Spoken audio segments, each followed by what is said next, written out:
Bonjour à tous et bienvenue dans ce deuxième cours de la Princeps Academiae. Dans ce cours, je vais évoquer avec vous les bases de l'économie, c'est-à-dire la gestion des ressources, le moral et éventuellement la construction des bâtiments. J'évoquerai aussi les débuts de la force armée, car c'est très lié à l'économie, surtout en début de partie. Alors, nous sommes ici, vous avez reconnu le même pays que le cours précédent, aux États-Unis du Sud. Lorsque vous commencerez une partie, vous aurez de manière invariable 10 provinces. Ceci dans les parties Gold ou les parties standards, tant que la map n'est pas un scénario historique ou que vous n'avez pas rejoint cette carte alors qu'elle était déjà jouée par quelqu'un avant. Nous allons nous pencher tout d'abord sur les différentes ressources qui compose suprématie. Tout d'abord, l'argent. La production est relative à la population et au moral. Chaque province, quelle que soit la ressource qu'elle produit également de l'argent via les impôts. L'argent sert à plusieurs choses. Premièrement, il est utilisé dans toutes les constructions, que ce soit les bâtiments, les unités, etc. Il est aussi surtout utilisé pour l'espionnage, puisqu'il ne faut que de l'argent pour utiliser, recruter et embaucher des espions. Enfin, l'argent est aussi très utilisé comme monnaie d'échange, car c'est la seule ressource qui permet d'acheter ou de vendre d'autres ressources sur le marché.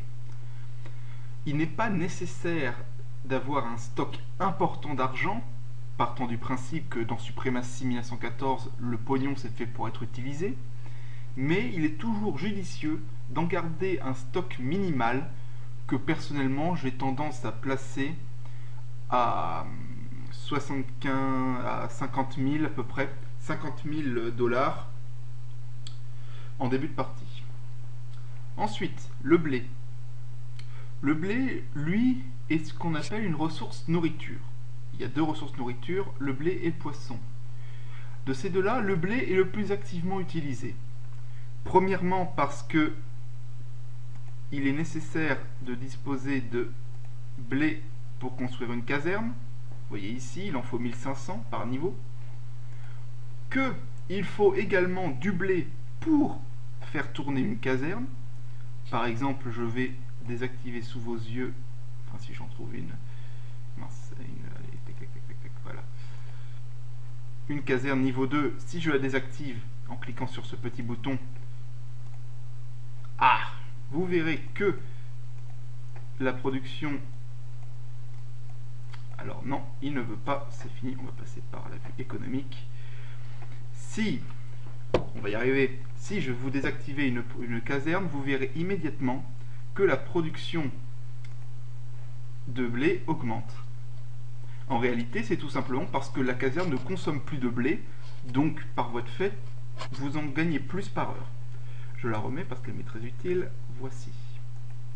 En outre, le blé sert à chaque unité. Chaque unité consomme 30 tonnes de blé par jour, ce qui correspond à peu près à 1 tonne de blé par heure et par unité. Ce qui fait que si vous avez une armée trop imposante pour un pays trop petit, vous allez avoir énormément de problèmes à la maintenir. Le même raisonnement est valable à l'inverse. Avec une petite armée, vous gagnerez beaucoup plus de blé. Enfin, le poisson, lui, n'a pas d'utilité directe, mais il reste très important dans la mesure où c'est une ressource qui est consommée par la population aussi bien que le blé. Concernant la consommation de la population, nous y reviendrons après. C'est-à-dire que pour l'instant, même s'il n'y a pas d'utilité directe au poisson, gardez quand même à l'esprit qu'il est important, comme toutes les ressources. Ensuite, nous passons aux ressources matériaux. Alors, le fer est en général extrêmement utile, à toutes les phases de partie, un peu moins en dernière phase de partie. Mais en début et en milieu de partie, il est indispensable et surtout en grande quantité. Que peut-on faire avec du fer? Eh bien, tout simplement, on peut construire des forteresses, des chemins de fer et il faut du fer pour toutes les unités mécanisées qui existent. C'est-à-dire que si vous n'avez pas de fer, vous ne pourrez faire ni forteresse, donc aucun potentiel défensif, et vous ne pourrez faire aucune unité mécanisée, c'est-à-dire aucun potentiel, je dirais, au-delà de votre force humaine. Ensuite, le bois. Le bois, lui, est utile en milieu de partie et en fin de partie. En effet, le bois ne sert en vérité qu'à deux bâtiments, que sont le port et l'aérodrome.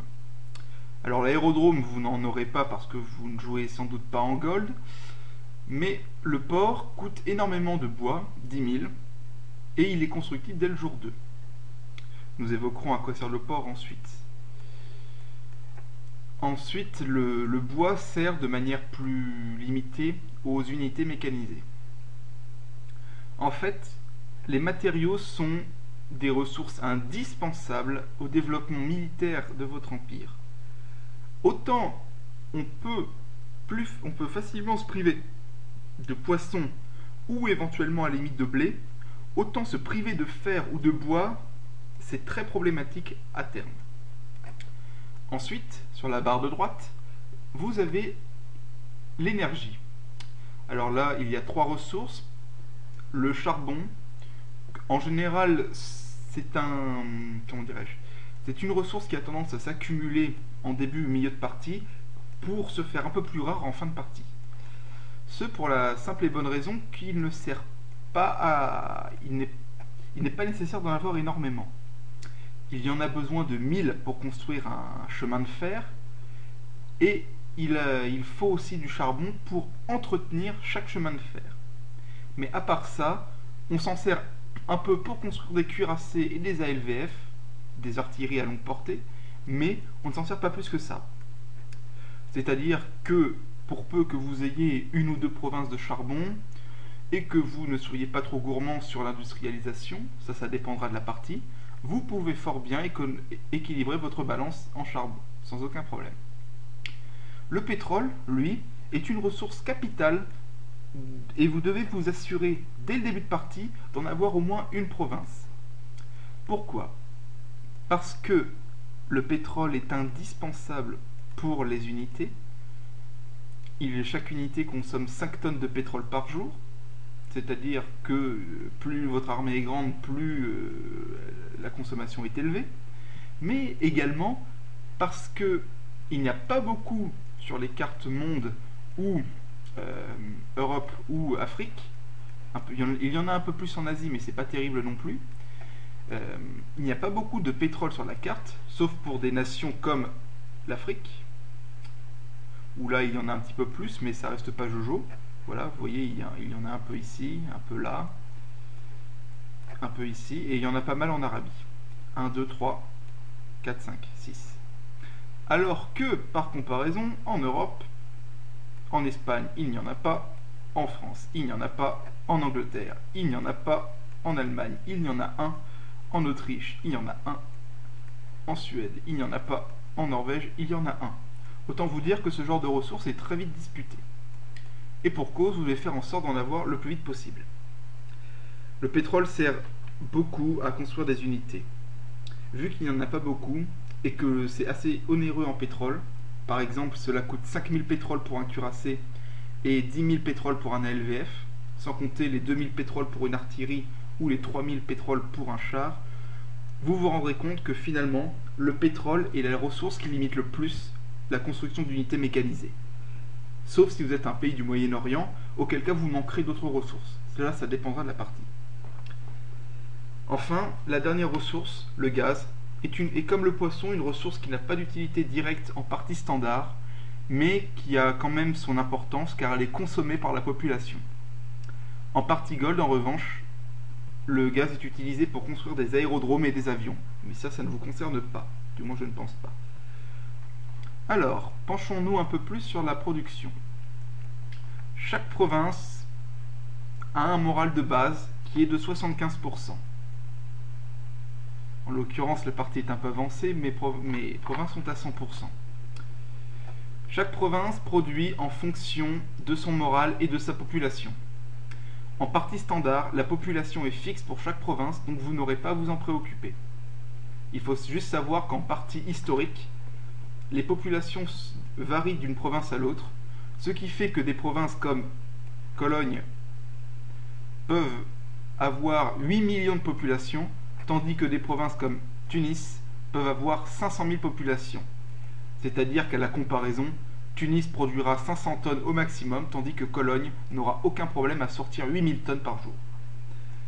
Mais en partie standard, ce qui nous intéresse plus, les populations sont équilibrées, ce qui signifie que potentiellement, chaque province produit au même niveau que ses voisins.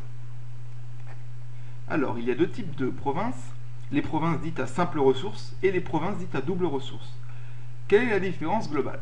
Eh bien, vous allez voir, voici une province à simple ressource qui produit 4189 tonnes par jour de pétrole. Notez bien le 4189. Derrière, une province à double ressource produit 8379 tonnes.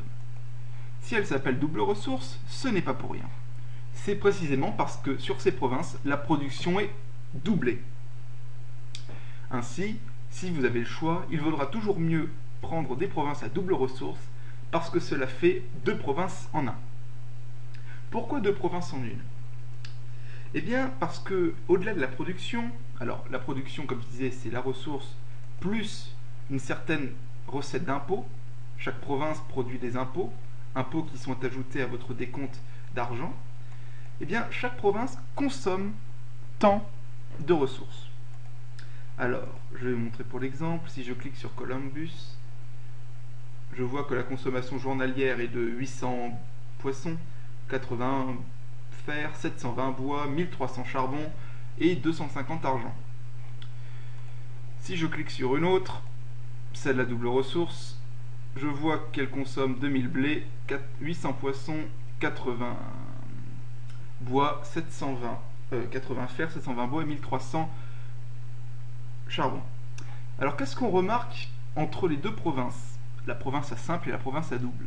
Eh bien c'est que, excepté le blé, qui s'explique grâce au fait que, si j'arrive à le bouger, non j'arriverai pas, voilà, sur cette province il y a une double caserne, c'est-à-dire que la double caserne consomme du blé dont la consommation est affichée ici.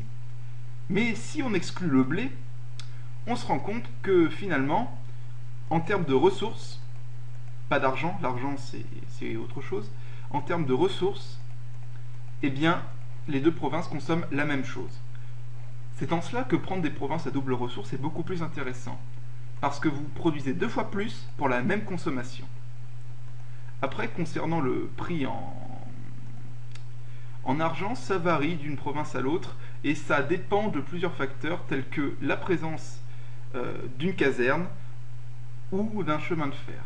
Par exemple, là, à 1250, c'est dû à la caserne qui demande de l'entretien en argent.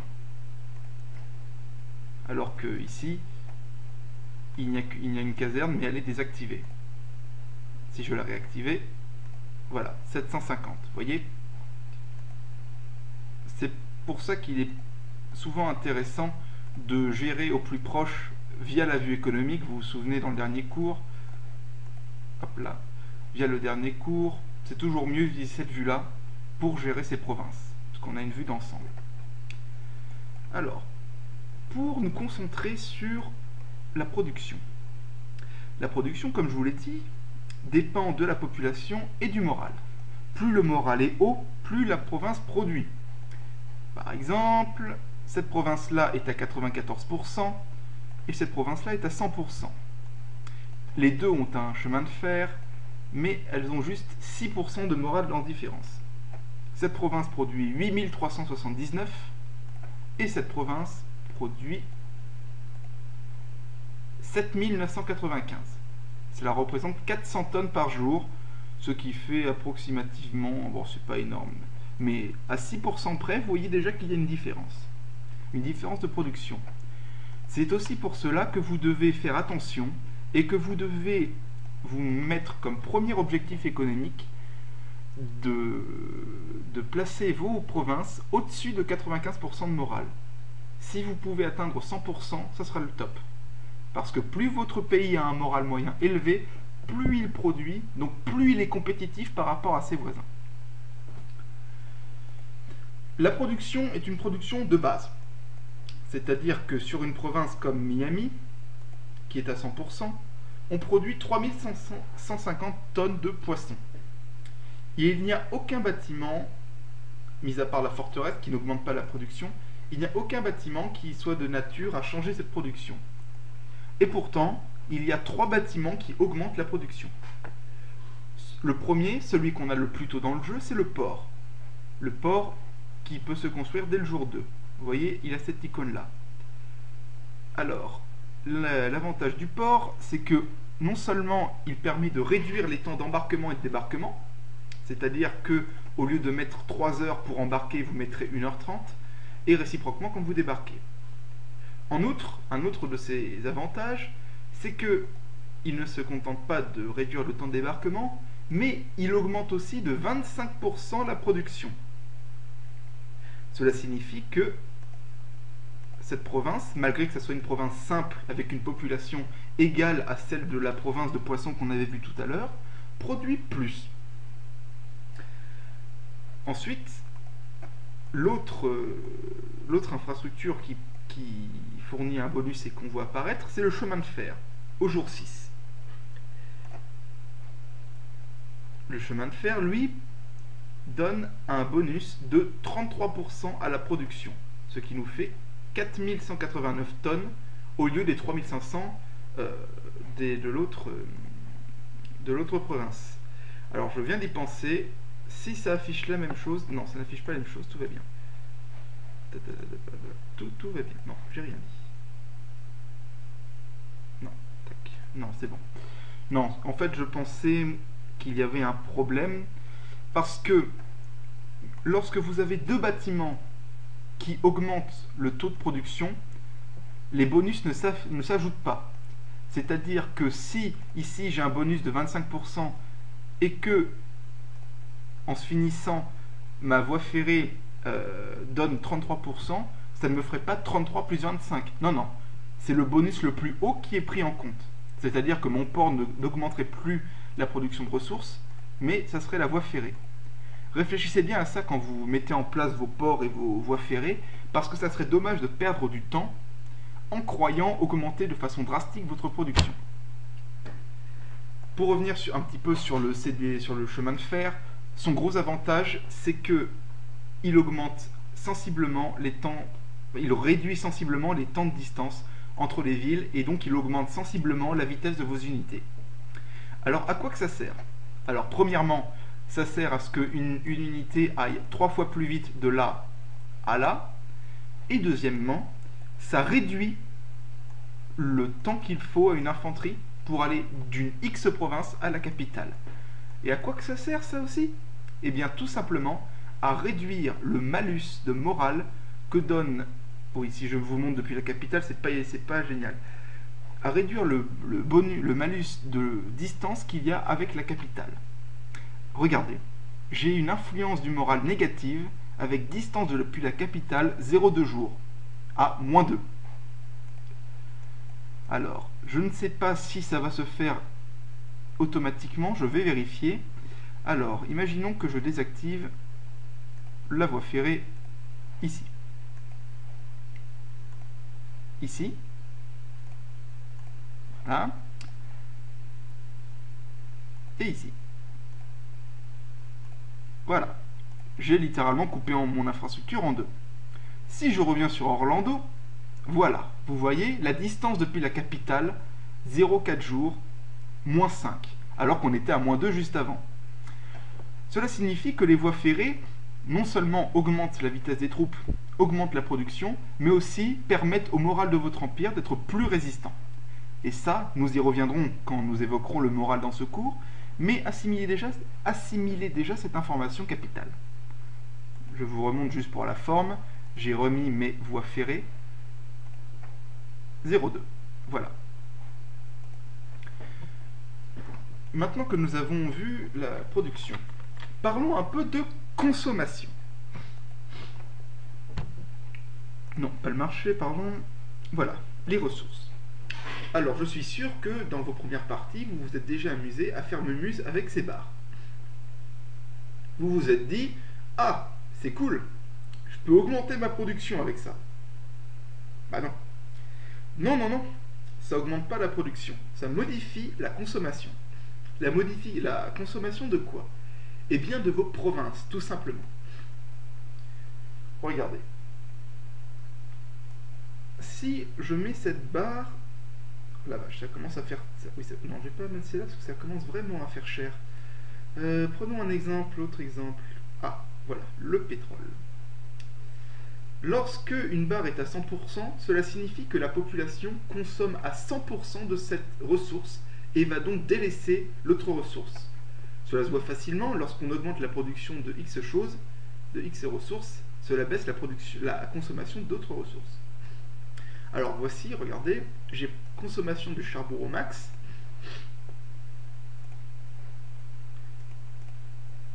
Je consomme 800 charbons par jour. 800 étant la valeur maximale pour une province simple. Pour une province. Si la valeur est au-dessus de 800, c'est tout simplement que c'est une voie ferrée qui consomme 1300, je la désactive, cela revient à 800. Merde.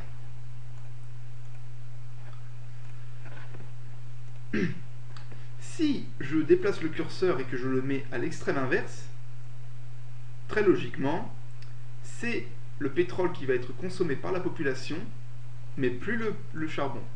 Ce qui revient, si on se repenche sur une province, je désactive la voie ferrée, on voit que le charbon n'est plus consommé, mais que c'est le pétrole qui, à la place, est consommé.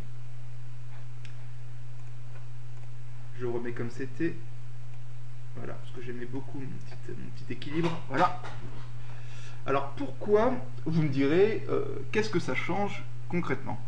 On s'en fout que ce soit la consommation ou la production. Ce qui compte, c'est qu'on gagne plus. Je vous dirais bien, oui, mais en suivant ce raisonnement, vous allez passer outre ce que je vais dire maintenant et qui peut se révéler capital. La population, elle consomme pas juste pour vous faire chier. La population, elle a besoin de consommer des ressources pour retrouver son moral, ce qu'on appelle la reconstitution du moral.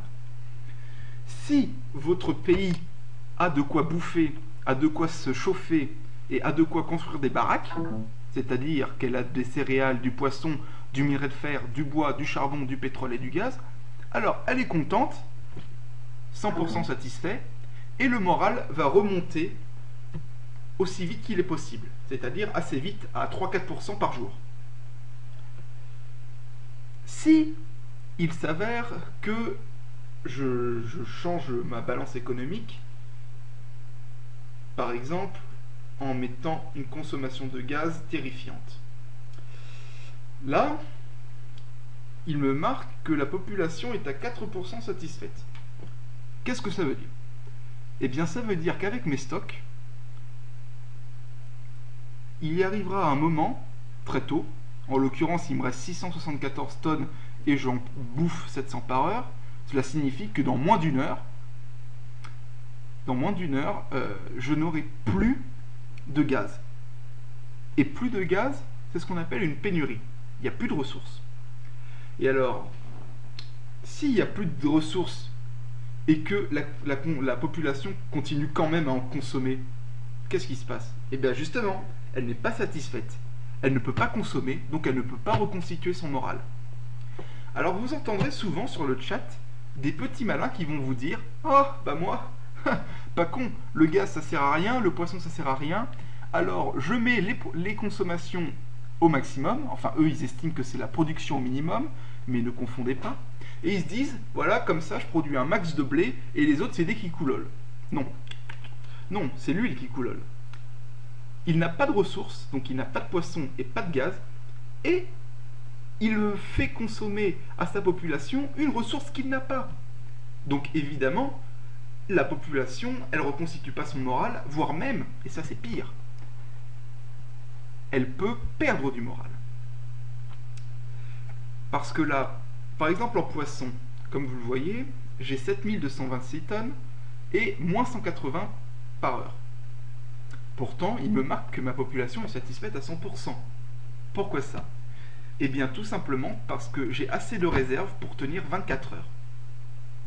Votre population ne calcule son moral et n'est satisfaite que sur une échelle de 24 heures.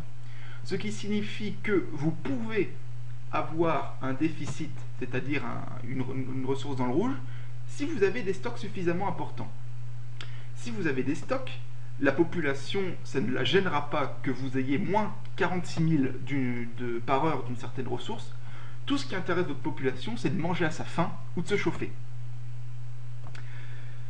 J'appuie très grossièrement sur ce point que le fait de mettre en extrême les ressources, même s'il y a une pénurie, c'est pas un bon calcul.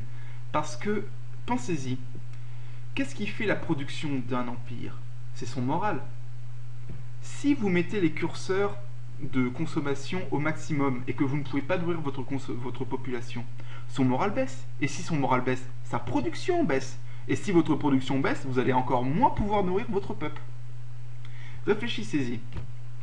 Il vaut peut-être mieux perdre de l'argent pour acheter des ressources, même si vous n'en avez pas forcément besoin, comme du gaz, ça arrive, mais il vaut mieux éviter, si on peut, d'avoir des pénuries trop importantes. Alors, quand je parle de pénurie, c'est à prendre avec des pincettes. Il y a plusieurs tailles, plusieurs gammes de pénurie. Il y a la pénurie légère, celle entre 90 et 100% de satisfaits, où là, concrètement, ce n'est pas grave si vous avez un tel déficit ou une telle pénurie. Parce que cela signifie que votre population est satisfaite dans sa majorité absolue. En gros, elle reconstituera son moral moins vite, mais elle continuera de le reconstituer. Si vous aviez 95% de satisfaction sur les trois ressources, de même, le moral remonterait assez lentement, mais il remonterait quand même, et vous seriez stable. Si vous passez à 80% de satisfait, là vous êtes à l'équilibre. Ça signifie que votre population ne va pas bouger. Il y a 1/5 de la population qui ne se nourrit pas ou qui ne se chauffe pas. Cela va impliquer que le moral de la population va stagner. Il va rester là où il est, sauf s'il y a des événements extérieurs qui entrent en compte, comme les bombardements, les espionnages, etc. Si on passe en dessous, on passe ce qu'on appelle dans les seuils négatifs. À 70%, la population va commencer à être vraiment paglope, parce qu'il y a 1/3 de la population qui n'est pas satisfaite, et le moral global de l'Empire va commencer à baisser. Si vous descendez en dessous de 50%, alors là, concrètement, il me semble que le moral de votre population va chuter jusqu'à 35% et la population va commencer à se révolter. Pour résumer, tâchez toujours d'être au moins à plus de 95% de satisfaction, car c'est le ad minima que vous pouvez vous permettre avant d'être en difficulté.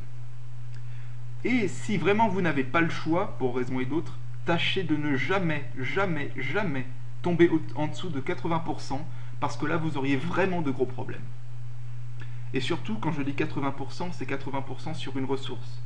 Si vous tombez à 80% sur les trois ressources, là aussi votre morale va baisser. Il est à noter que les populations dans Suprématie ont tendance à être en colère assez facilement. Alors, qu'est-ce qui peut influer sur le moral? J'ai fait le tour de la production. Maintenant, voyons ce qui détermine la production, c'est-à-dire le moral. Comme je disais, chaque province, au début d'une partie, commence à 75%. Et, si vous gérez bien votre empire par cet écran, votre moral va monter ou descendre. Vu qu'on va éviter d'être pessimiste, on va estimer que vous gérez bien votre pays et que vous êtes à 100% partout. Ce qui signifie que votre moral va remonter. Il va remonter jusqu'à une limite dite naturelle. De façon naturelle, chaque province a une limite naturelle de 100%. C'est-à-dire que pour votre capitale, qui est le centre de votre empire, s'il n'y avait aucun bonus et malus, le moral remonterait jour après jour jusqu'à 100%, puis il resterait en place. Qu'est-ce qui influe sur le moral? Tous les bâtiments. Vous voyez, je suis en guerre contre 2 pays. Pour vous les montrer, je suis en guerre contre le Groenland, qui a attaqué jusque-là et que j'ai repoussé, à la force du cuirassé, et le Canada du Sud, que je suis plus ou moins en train de bouffer, malgré que ce soit lui qui ait lancé l'assaut. Voilà. Et plus tard, je vais essayer de me farcir cet avion que j'ai vu faire le voyage depuis le Groenland et que j'attendais depuis des jours. Donc, je disais, je suis en guerre contre 2 pays. Ce malus de moins 10 va baisser la limite naturelle. Qu'est-ce que ça veut dire? Ça veut dire que lorsque vous avez une influence négative, ça ne veut pas dire que tous les jours vous vous taperez moins 10 de morale. Non, non, non, non, non.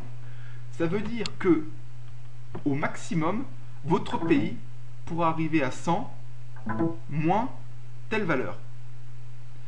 En l'occurrence, si on oublie les bonus de bâtiment, eh bien, les bonus de bâtiment et le bonus de voisin, eh bien, cela fera 100 moins 10, soit un moral maximal de 90%.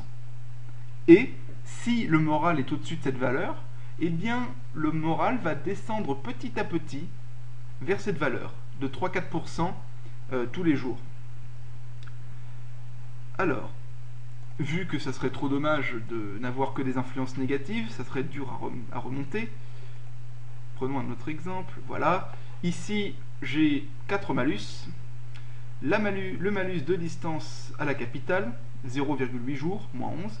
Prenez garde, hein, le malus de distance à la capitale est assez fourbe. Il a tendance à augmenter assez vite. Souvenez-vous que les chemins de fer réduisent le temps et donc ce malus. Les voisins. Alors là, le malus voisin, c'est assez particulier. C'est un malus qui est calculé sur la base du nombre de forces qui se situe près de vous. C'est-à-dire que là, New York, que j'ai regardé tout à l'heure, est juste à côté d'une province ennemie où il y a 121 000 hommes. La population de New York est inquiète de voir cette armée, donc malus de moins 5. Il y a le malus des voisins ennemis.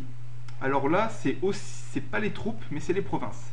C'est-à-dire que New York sait que Boston et Toronto sont des ennemis. Ils sont juste à côté, à ses frontières, donc la population n'est pas contente. Souvenez-vous, je vous ai dit que la population dans Suprématie était jamais contente. Enfin, il existe un autre malus, 2 autres types de malus. Le premier, c'est le malus armée ennemie. C'est lorsqu'il y a une armée sur le territoire en tant que telle. Par exemple, là, j'ai une armée qui est à 19 minutes d'attaquer Sherbrooke. La population est, on va dire, paniquée, moins 30 de morale, à la limite naturelle. Ce qui signifie que sur cette province, la limite naturelle de morale, c'est 100, moins 1, moins 30, moins 5, moins 20, plus 7, plus X nombre donné par la forteresse. Pourquoi est-ce qu'on ne voit pas le nombre ici? Eh bien tout simplement parce que la forteresse doit rester un mystère jusqu'au contact. Ça serait trop facile que, en regardant le bonus de morale, on puisse savoir de quel niveau est la forteresse. Mais j'estime que c'est une forteresse de niveau 3, donc plus 15 de morale. Donc, en bonus de morale, cela fait environ 23. Oui, 22 précisément, 22. On fait le calcul, moins 20 plus 2, moins 3, moins 33, moins 34. Ce qui signifie qu'au maximum, cette province pourra arriver à 70%. Alors pourquoi elle est au-dessus? Eh bien c'est simple. C'est parce que ce matin, mon armée n'était pas encore arrivée. Le malus de morale est tout nouveau, tout beau. Et si la province survivait à l'assaut qui va se dérouler dans 19 minutes, ce qui ne sera pas le cas, le moral descendrait jusqu'à 66%. D'un coup, puisqu'on est juste à 3% de la limite naturelle. Ensuite, passons aux influences positives. La forteresse Chaque niveau donne plus 5 de bonus. Ce qui signifie qu'une forteresse niveau 4, comme celle que vous avez sous les yeux, fournit un bonus de plus 20. Le maximum étant plus 25. Il y a le bonus de capitale qui fournit plus 10 à la capitale de votre empire. Concrètement, c'est juste fait pour éviter que votre province sombre dans le chaos. C'est le siège de votre gouvernement, il est censé résister un peu plus longtemps que la moyenne. Sinon, il y a le bonus des voisins. Oui, parce que les voisins, ça peut à la fois être un malus ou un bonus. Ça marche sur le même principe que le voisin ennemi. C'est la proximité des provinces alliées et la présence de troupes qui ragaillardit la population qui se sent rassurée d'avoir une armée et des provinces alliées autour. Sinon, il y a d'autres bâtiments comme comme le chemin de fer qui fournit un moral de plus 7, ou le port qui fournit un moral de plus 7 aussi, tiens j'aurais dit 5, plus 7 donc, et enfin l'usine qui fournit du moral en fonction de son niveau. C'est-à-dire que là j'ai une usine de niveau 4 et donne plus 10 de moral. Nous allons regarder sur... Est-ce que j'ai un atelier niveau de quelque part? Ah, dommage. Usine de niveau 1, moral plus 2. Deuxième niveau, ça sera plus 3, plus 5, plus 8, etc. On a à peu près fait le tour des influences du moral. Sachez juste que le moral est sensible au combat et au bombardement. C'est-à-dire que quand il y a un choc, la province perd 2 ou 3% de morale. Ça joue aussi sur les bâtiments qui sont détruits. Et que le bombardement, s'il est entrepris assez longtemps, peut lui aussi baisser le moral d'une province. Enfin, sachez que lorsque vous conquérez une province, elle passe immédiatement à 25% de morale. Si on vous donne une province, le moral perd environ 45%, jusqu'à une valeur limite de 35%. Cela signifie que si on vous passe une province à 100% de morale, elle va baisser aux alentours de 45-50%.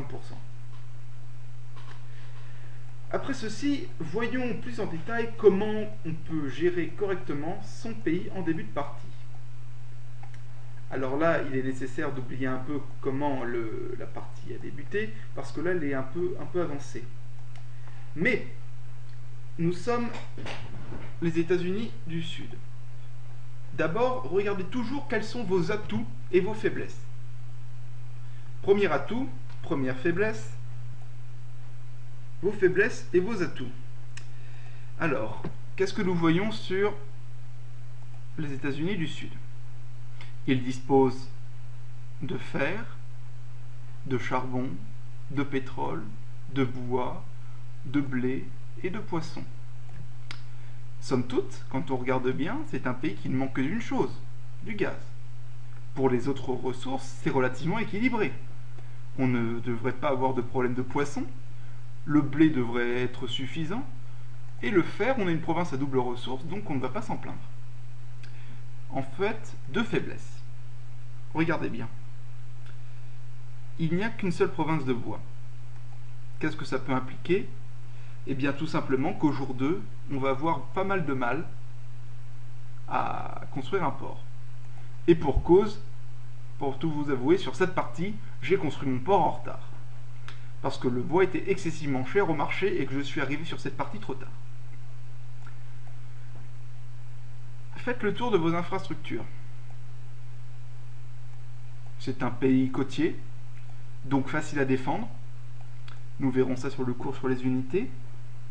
Et qui souffre, malgré son équilibre apparent, de ce que ces provinces les plus importantes, Charleston et Columbia, sont à la frontière avec un pays voisin.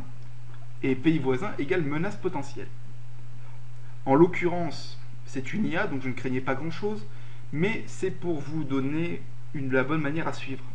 Si ça avait été un joueur humain, cela aurait été très dangereux. Alors, nota que le pays États-Unis du Sud au début, c'est ça. Voilà, plus ce qu'il y a en dessous. Ceci, ce que je montre avec mon curseur, c'est la Terre-Neuve. C'est une petite IA qui est juste à côté, mais on ne l'a pas au début. Lorsqu'on commence une partie, il convient tout d'abord de construire des bureaux de recrutement partout. Les bureaux de recrutement ne coûtent quasiment rien. Depuis une mise à jour, les ressources pour les construire sur toutes vos provinces sont données en début de partie. Et oui, au début, avant, quand on commençait une partie, on avait 10 000 de chaque ressource. Maintenant, vous avez 12 500 de blé, bois, fer, uniquement à cette fin pour construire des bureaux de recrutement. Mettez-en parce que ça sert. Les bureaux de recrutement s'occupent de recruter. Excusez-moi, 1, 2, 3. Les bureaux de recrutement s'occupent de recruter l'infanterie. Il y a, là encore, ça dépend du moral et de la population, un temps de recrutement. C'est-à-dire que l'infanterie, vous n'avez pas à cliquer sur un bouton pour la faire sortir. Elle s'occupe elle-même de sortir au bout de X temps. X temps que vous pouvez vérifier de cette façon-là. Laissez la loupe sur une de vos provinces sans cliquer. Et ensuite, mettez le curseur sur l'image du fantassin. Vous voyez, recrutement d'infanterie, l'entraînement prend 1 jour 8 heures, le prochain sera prêt dans, etc. Alors, premier truc qu'on se dit, c'est que c'est lent. Et pour cause, 1 jour 8, c'est quand même super lent. Alors, pour réduire ce temps, il y a ce qu'on appelle la caserne. La caserne consomme du blé et de l'argent, mais elle a ce gros avantage de réduire les temps de recrutement.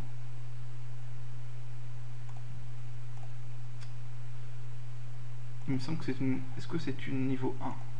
Oui, c'est une caserne niveau 1. Je voulais vous faire la comparaison niveau 1, niveau 2. Alors, voyez ce que donne une province sans caserne. 1 jour 8. Une province avec simple caserne, 21 heures. Une province avec... Ah, je n'ai peut-être pas. Nous verrons. Une province simple avec double caserne. Oui, j'ai pas. Tant pis. Eh bien, ça prend beaucoup moins de temps avec une caserne niveau 2.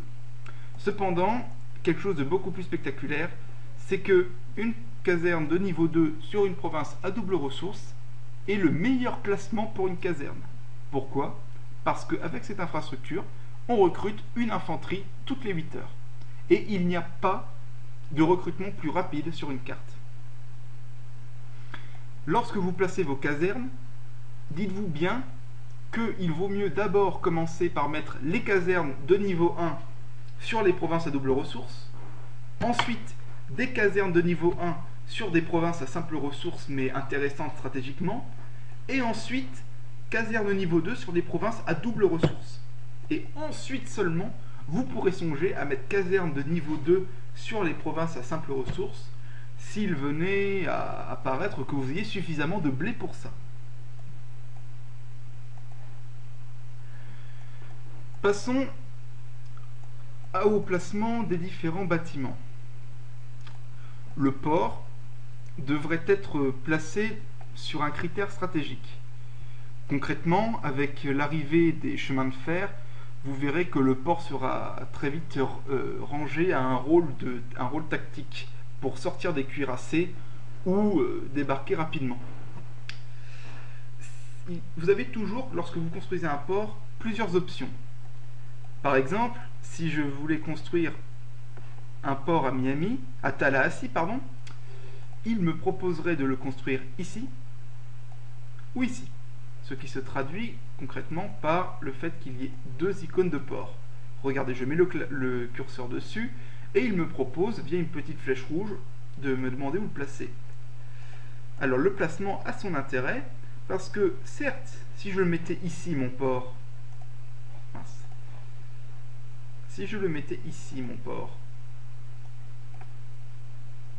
eh bien il serait plutôt bien protégé puisqu'il faudrait faire tout le tour pour y accéder, mais la réciproque est vraie aussi. Pour sortir un cuirassé, il faudrait que je fasse tout le tour, et pour peu que mon ennemi sache que j'ai un port à cuirasser là, il m'intercepterait facilement. Pour ma part, j'ai choisi de mettre le port à Savannah.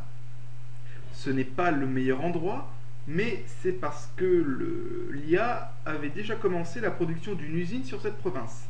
J'ai donc accommodé la situation pour choisir l'option la moins pire. Concrètement, le port aurait été le mieux placé soit à Charleston, soit à Orlando. Pourquoi ? D'une part parce que Charleston aurait bien aimé avoir dès le début de partie, c'est-à-dire dès le jour 4-5, son port pour booster sa production, ce qui se révélait utile en début de partie, et Orlando parce que c'est une province facile à défendre. Il n'y a que 2 axes d'attaque et seulement un via la terre. Enfin, voyons un peu les CDF, les chemins de fer. Les chemins de fer, là aussi, sont à mettre en priorité sur les ressources dont vous avez le plus besoin. Souvenez-vous toujours que les provinces à double ressource sont le plus important. J'ai commencé par mettre un chemin de fer à Charleston. Ensuite, j'ai construit un chemin de fer à Atlanta pour le pétrole. Et enfin, lorsque j'ai commencé à avoir beaucoup de chemins de fer, je me suis dit que j'aurais besoin de charbon, donc j'ai construit une voie de chemin de fer à Columbia. C'est un peu paradoxal, mais c'est comme ça. Il vous faut du charbon pour entretenir une voie ferrée, donc vous construisez une voie ferrée sur une province de charbon pour pouvoir entretenir la voie ferrée. Vous voyez la logique ? Moi pas. Enfin. Quels autres bâtiments avons-nous ? Eh bien, tout simplement les forteresses et les usines. Je vais d'abord parler des usines avant de parler des forteresses. Les usines, il est inutile de les dispatcher aux 4 coins de votre empire. C'est comme les ateliers. Les ateliers, c'est sympa, c'est un bâtiment pas cher, on se dit, ouais, c'est cool, je vais en faire partout, comme les bureaux de recrutement. Non. Les joueurs qui mettent des ateliers partout sont des kikoulol, ni plus ni moins. Parce qu'un atelier, ça ne sert à rien d'autre qu'à construire une VB et à construire une usine. Donc, si vous avez des ateliers partout, c'est génial, vous pourrez construire des VB partout, vous pourrez construire des usines partout, mais pas de peau, vous n'aurez pas assez de ressources pour le faire. Parce que ça coûte quand même un sacré paquet d'oseille de construire des ateliers sur toutes vos provinces. J'essaie de trouver une province où j'ai pas mis d'atelier, et je pense pas... Ah, parfait. Un atelier niveau 1, ça coûte quand même 500 fer, 500 bois, 500 pétrole, et c'est pareil pour le niveau 2. Donc imaginez-vous, un atelier niveau 2 sur toutes vos provinces, en début de partie, ça coûte 20 000 livres, 10 000 fer, vous vous rendez compte, 10 000 bois et 10 000 pétrole. Autrement dit, c'est impossible. Tiens, je pense, voilà, New York n'était pas en train de réparer son chemin de fer. Choisissez personnellement ce que je fais. Vos professeurs auront peut-être un avis différent, donc je vais essayer de le tempérer. Construisez au maximum 2 provinces à ateliers. Vu que les ateliers ne mettent pas longtemps à construire, ça ne sert à rien de les faire dès le début. Ça coûte pas grand chose quand on est un grand empire et ça prend pas beaucoup de temps. Donc économisez les ressources des ateliers pour autre chose. En l'occurrence, j'avais une usine déjà en construction. Mais si vous aviez 2 ateliers sur par exemple ces 2 provinces-là, cela aurait été un meilleur gain d'économie parce que arrivé au jour 8, date à laquelle on peut construire les usines, vous auriez peut-être pu économiser assez d'argent et assez de ressources pour lancer des usines. Et ça, c'est le principal, ce qu'on appelle le rush technologique, qu'on verra un peu plus tard. Inutile, je répète parce que je l'ai vu plein de fois, ne mettez pas d'ateliers partout. Sélectionnez au maximum 2 ateliers. Si vous êtes vraiment menacé, 3, mais à mon avis, jamais une situation comme celle-là se présentera. Vous n'aurez jamais besoin de plus de 2 ateliers en début de partie pour construire 3 VB par jour. C'est impossible. Enfin, le dernier bâtiment, mais pas le moins important, c'est la forteresse. Alors, la forteresse, elle a elle a un triple avantage. Dans l'ordre croissant d'importance, le premier avantage, c'est qu'elle solidifie le moral. Comme vous avez vu, elle donne plus 25 au niveau maximum. Ça fait que si votre province est à 100% de morale et que vous prenez un tas d'influences négatives tout d'un coup, la forteresse, elle va permettre d'éponger l'influence négative et ainsi empêcher que le moral baisse. Deuxième intérêt, c'est que les troupes qui s'y trouvent peuvent être camouflées. Qu'est-ce que ça? Vous avez sans doute déjà remarqué sur une de vos parties, qu'en vous approchant d'une forteresse, parfois vous voyez les unités dessus, et parfois, pour une raison que vous ne savez que vous ignorez, même si vous êtes à 50 cm de la forteresse, vous ne voyez pas ce qu'il y a comme troupe. Alors là c'est très simple, je peux vous montrer cet exemple-là. La forteresse de Asheville est dans mon champ de vision, je suis tout près, mais je ne la vois pas, il y a un point d'interrogation. Et bien ça c'est dû à la forteresse. À partir du niveau 2, une forteresse camoufle les unités qui se trouvent dessus. Alors si ça se trouve, ici il y a 15 millions d'hommes. Bon évidemment il n'y a pas 15 millions d'hommes, mais c'est pour vous dire. J'ai déjà vu des parties où c'était le cas. Et enfin, troisième utilité de la forteresse, et sans doute ce pourquoi je recommande le plus l'usage, c'est son bonus défensif. En cas de guerre, surtout en début de partie, il faut savoir que les troupes sont une ressource précieuse. Elles se construisent lentement, on en a peu, on n'a pas beaucoup de provinces de recrutement, et bref, perdre ne serait-ce que 50 000 hommes est en général une catastrophe. C'est à ça que nous sert la forteresse.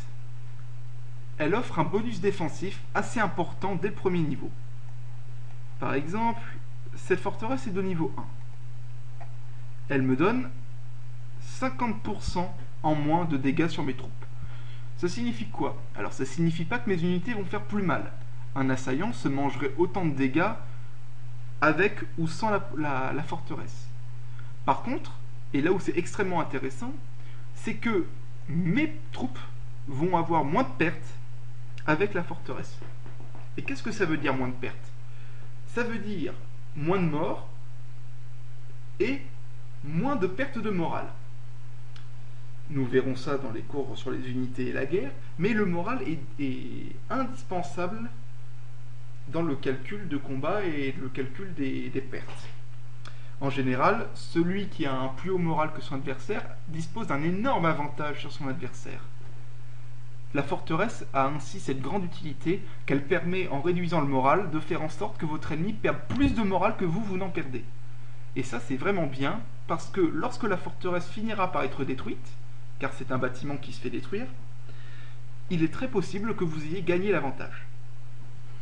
Notons qu'une province de niveau 4 ou 5 produit un bonus de défense assez exceptionnel.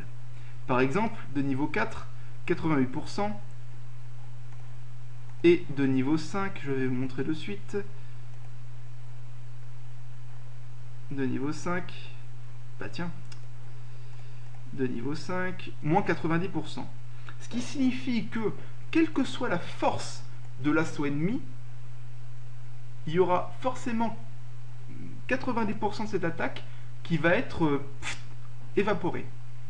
Et même avec une grosse force d'assaut, imaginons 121 000 hommes, c'est comme si elles avaient la force d'attaque en arrivant sur la forteresse de 12 000 hommes. Et 12 000 hommes, moi ça me fait pas peur. Concernant le placement des forteresses, alors là il n'y a pas de secret, c'est au nœud stratégique.